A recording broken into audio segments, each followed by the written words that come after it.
And here with me I have today co-founder and CTO of Realm, Johan Jern, and then also co-founder and CTO of Flow AI, Karolus Sariola. Let's jump right in. Could you please just briefly tell us about yourself, what's your background, and what are you building today? Yeah, sure, thanks. Name is Karolus, technical co-founder at Flow AI. We have been building at the frontier of LLM waves since 2020, you could say. We started out in productivity category, then went from there to eval systems, and now we've been building past 1.5 years in harnesses for analytical SaaS companies to basically operate more efficiently. Hi everyone, I'm Johan, so CTO and co-founder at Realm, and we're building agents for RFPs and other sales deliverables. Basically, we're doing kind of what coding agents has done for engineering for enterprise sales. I guess quickly, context on RFP is basically if you sell to the public sector or to enterprises, then usually the buyer will generate this like kind of big requirements or multiple big requirements spreadsheets with like product requirements, security, and so on. And like who wins the deal is basically decided on based on who fills in the RFP the best. So that's what we help companies with.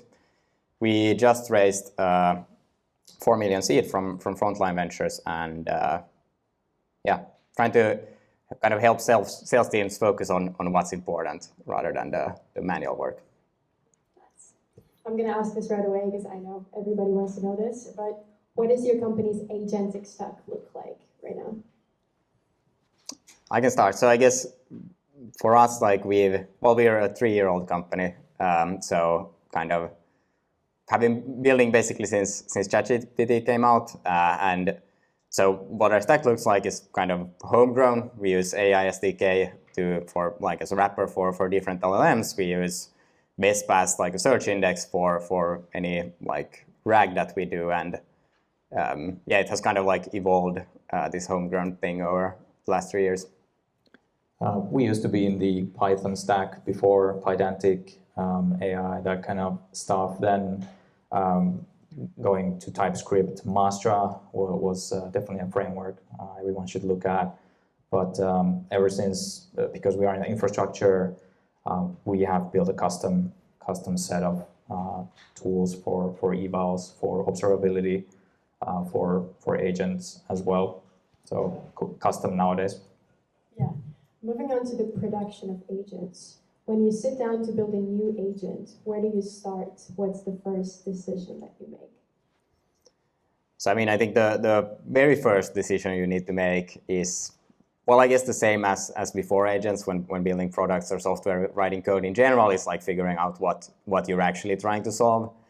Then I think you also kind of like what are you actually trying to solve, and can you actually solve it, or like is it something with the data you have, etc. Like is it something that you could do yourself? Like if it's something you wouldn't be able to do, then like an agent probably can't do it either. So I think that's the first thing to think about, and then of course there's all of the like kind of infrastructure around agents, like what model should you use, like what kind of like agentic harness should you use, and so on. I think agentic harness, that's probably like a bit harder to change, and probably if you already have like agentic features in your product, then you kind of have that in place. But I think model, when it comes to the model, I think what makes sense is like starting with a really good model and see if you can get the thing or like the agent working with that good model, and depending on what you're trying to build, like generally you want to not have it be too expensive, especially if it's something that like runs a lot. So I think a good approach is like starting with a smart model, get it working with that, and then kind of see how much smaller you can go with like the use case still working. Yeah, I would definitely like align with Johan on this one. So start with a strong model. Also look at the data foundation. What kind of data we have available? Is it agent ready? Right. So quite often we see companies that implement an agentic system which might otherwise be a good system, but then they understand that there's this kind of resistance for the agent to behave in a certain way. And this could be actually from the data foundation kind of derived aspect. So might not fix it just with a few tweaks in the prompts, but actually might be a better idea to go back to the data foundation and maybe kind of rework that. And that's what we actually spend a lot of time doing with customers, designing like, hey, can we make this into a star schema, or can we have better metadata? Can we like shift left on enriching, and can we connect maybe some data, like data tables for the search? So essentially, this is part of the pressure testing of the requirements. So you're saying, okay, what kind of search do we actually need? Like if we are doing software development, we will need a good exploration, and usually file system based type of search. Could also be internet based search. We might need that as well. But if we are doing something completely else, like SaaS, for instance, then a lot of the operations are database heavy, and you're making queries. So completely different requirements. So we would start with those. Agents are quite unpredictable by nature, but then your customers expect consistency and reliability. How do you take that into account? How do you design around that? Yeah, I guess also going a bit back to the previous question, what Karolus said, I think like the last thing about like, is the data foundation like kind of good enough and so on. I think like a surprisingly good way to think about these things or like test these things is like I mentioned, like if like a human wouldn't really have kind of all that much like domain knowledge related to the problem, and you like gave the human the system prompt and like the instructions and like the tools that the agent has, like would the human be able to do it? Like that gets you fairly far in the like kind of first like ideation stage. Then I guess when it comes to like reliability and getting stuff into production, I think it depends quite a bit on like what stage you are at. I think if you're like an early stage startup, you shouldn't like overthink it. Like for us, what we do is quite a bit of like manual testing, and I think there it's important that the manual testing is like both just like kind of does it work, but also like in our case it's really important that it does a good job, that the output is like actually good, and to evaluate that you kind of need someone, like if we're drafting like a free-form RFP response, so like a document, we need someone that actually knows like if the response or like the generated document is good or not. Yeah, then I think evals are also important. For us, we use evals mostly as kind of like regression testing. So basically, like when we're adding some like new functionality, or there's some use case where the agent fails, and like we're fixing that.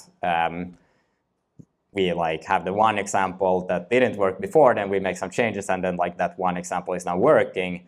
But it's really important that we know that we didn't like break anything else, or that the like kind of baseline performance of the agent didn't regress. So I think that's where for us at least like evals have most of their value, or that's how we use evals. Yeah, on correctness itself, there are many ways, or there are many things that an agent needs to essentially give correct output. Needs to have the right instructions, right? So the right rules to be able to understand what tools are available for it. So is it able to choose the right tool at the right time? Okay, now if it's able to choose the right tool, is it able to bind the right arguments to that tool? And in what format, in granularity, are the argument bindings, right? Does it have just the right amount of parameters per each tool, or could it have less? Definitely shouldn't have anything that already the code base or the runtime knows. So then just inject it directly into the tool, right? Don't make the agent concerned with that information, like minimizing the full surface area that the agent needs, right? That's like a huge part of what we do. And I think it makes sense, though, to start out with a little bit more tools as you would need, because that can tell you about the natural tendency of the agent. You can give it tools to just see what it would select. That can tell you quite a lot. If you really want to understand it better, you can also start looking at the tools yourself, kind of like what Johan was saying, that what would you do? Like if you had these tools, in which order would you call them? And you can create these sequences as ground truth, and you can compare the sequence against the realized, what actually happened with the agent, right? If you have like 10 of these for the use cases that you expect are going to be the frequent ones, then you can start seeing quite interesting patterns, right? So if you start out with a very strong model, let's say from Anthropic, Opus 4.7, GPT 5.5, and you see correct answer, and you also see very close to correct sequence, like close to, if from 0 to 1, like quite close to, let's say 0.8 is a good score, then what happens if you switch the model to a weak one? If that score with the trajectory like crashes to 0.2, but you still see like the right answer, that should still be alarming, right? You can see some early warnings that, hey, my trajectories are off and my latencies are huge. Like a weaker model could take 5 minutes to complete something that should probably be a minute or less. So I think that's like a very good way to pressure test. Just like change the setup and see if it matches what you expect. Yeah, I guess another thing that I thought of that I could add is that I think it also really depends on like the use case or like what the agent is trying to do. And also, like for us, we have some like RFP-specific use cases where it's like very important that like we kind of know what's supposed to happen, and it's like very important that the agent doesn't mess up because it's important that the agent doesn't mess up.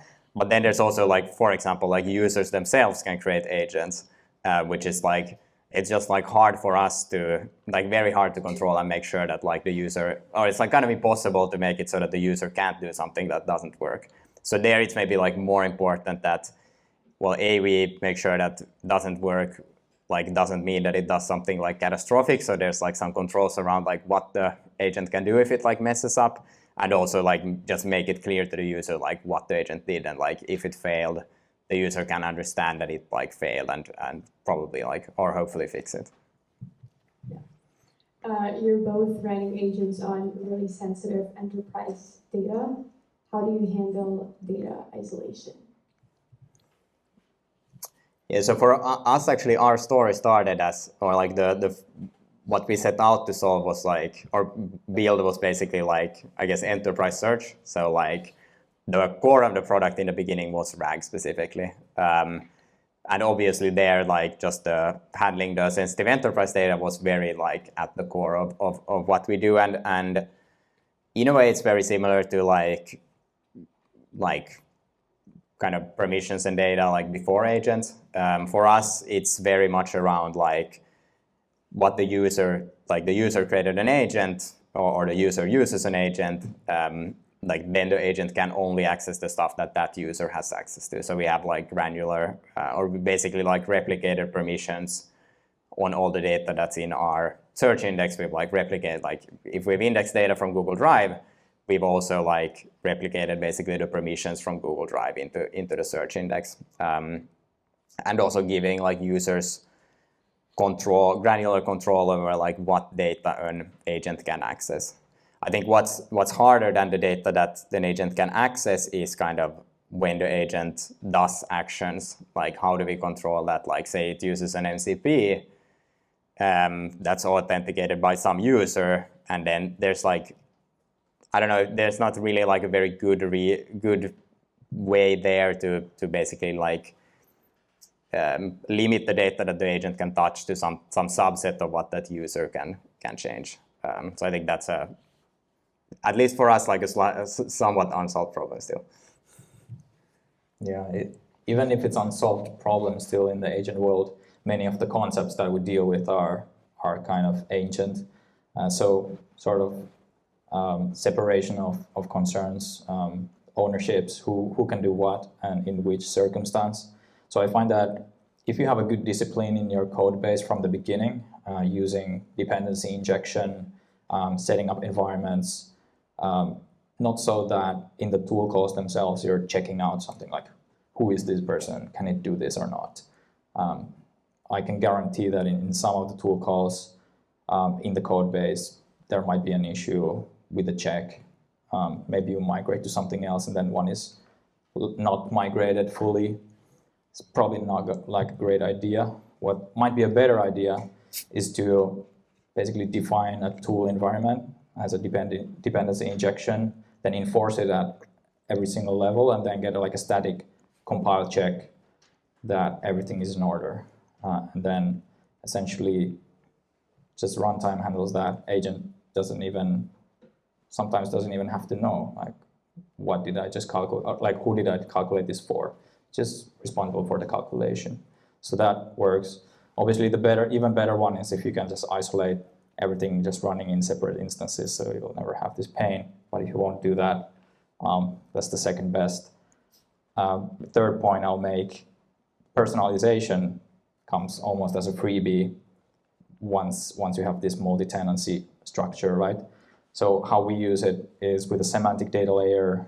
Let's say you have a query from one analytical SaaS, let's say pricing actions, you have a premium category, you have slow-moving products, or let's say you have these definitions of things. And if you have lots of big customers who might have premium category, they define it differently, right? To another brand, it might be in the millions of euros, right? Might be selling Ferraris. For them, that might be premium. And then 500K is more like the budget one. Not gonna talk about the electronic Ferrari that was just launched, but those would be different. But with this semantic layer, you're able to personalize as well, so it almost comes for free. I bet it's quite similar for you guys. Yeah. Could you share a situation where an agent actually messed up in production and then a customer complained, and how did you resolve it? Yeah, so like I mentioned, in Realm you can customers themselves can build agents. So obviously there's a lot of cases of customers have built an agent that's supposed to do something and then it kind of fails and then they complain and it's not super interesting. However, then there's, like I mentioned, there's the different, sometimes it's really important that things go right, sometimes it's not super important. So for us, for example, with the RFPs, quite often there's this requirement that, so an RFP in practice is a bunch of documents that you submit, among them spreadsheets, and with the spreadsheets, it's often, there's this restriction that you can only edit specific parts of the spreadsheet. And if you kind of change the spreadsheet in some other way or mess with the spreadsheet, then your bid or your submission might get disqualified and you kind of automatically lose the deal.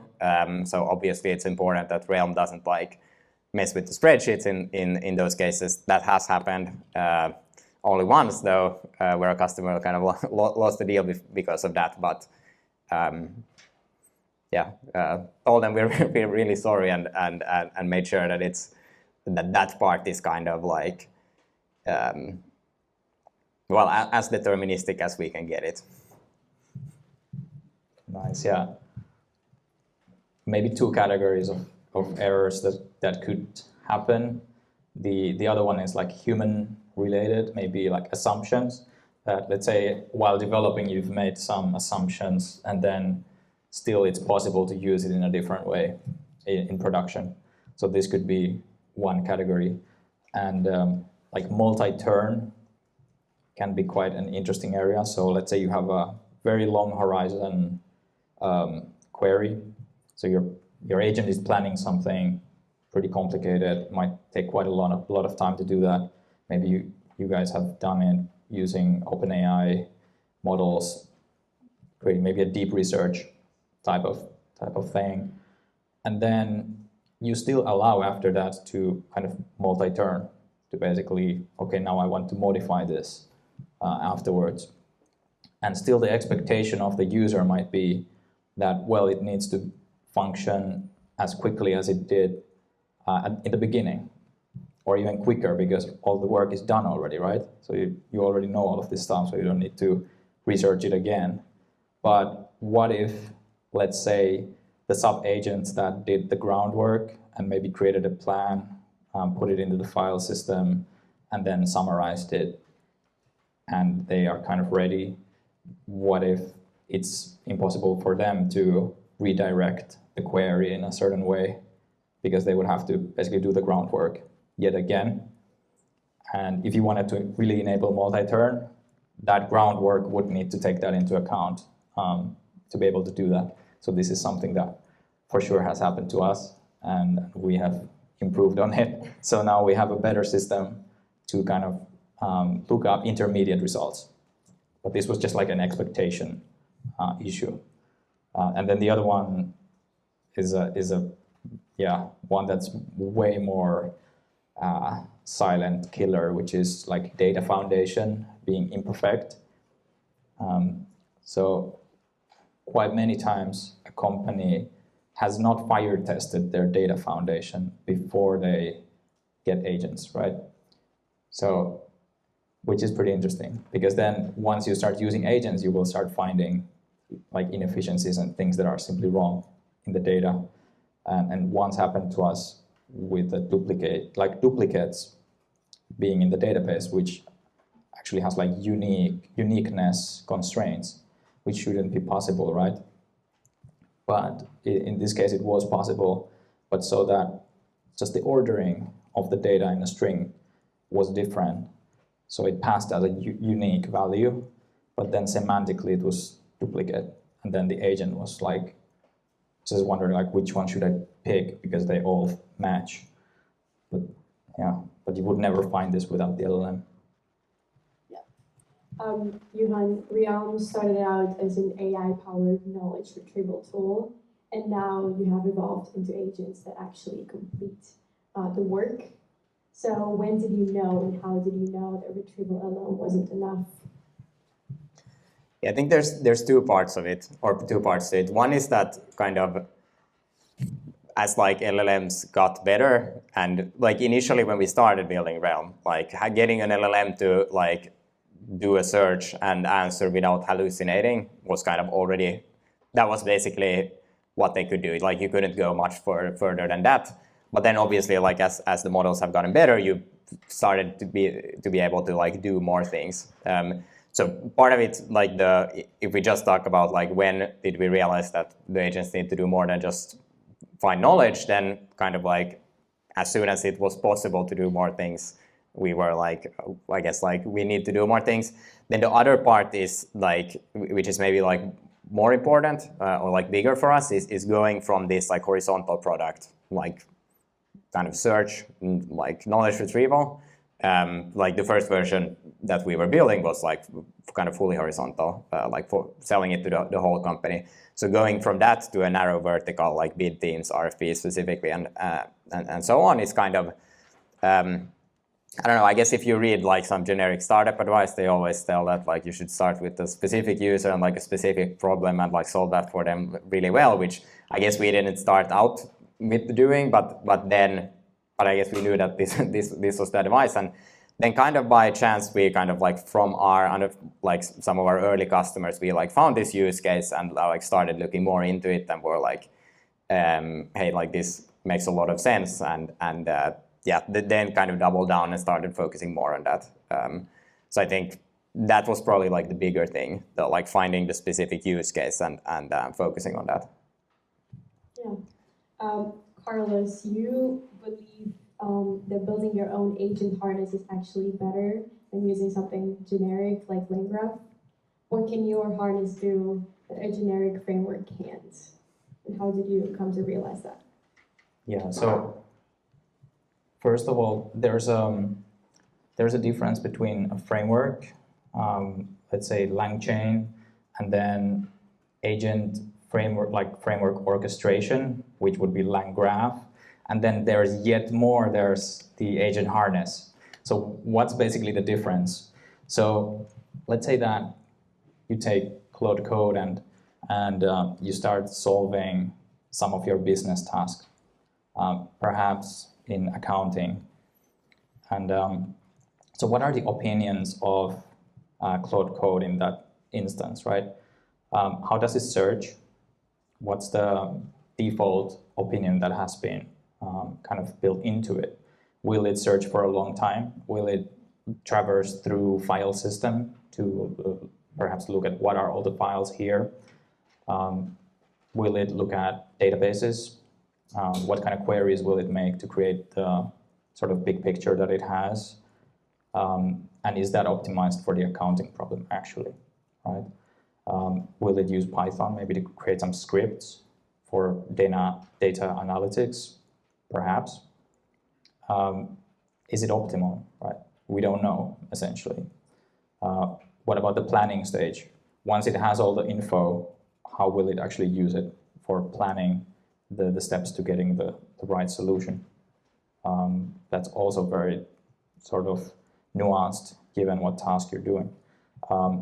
What we are building is a harness that's essentially optimized for analytical SaaS. So not file systems, but databases with structured data, product portfolios, large data, and planning, which is efficient for this kind of data. And then downstream tasks like API usage directly from the plans.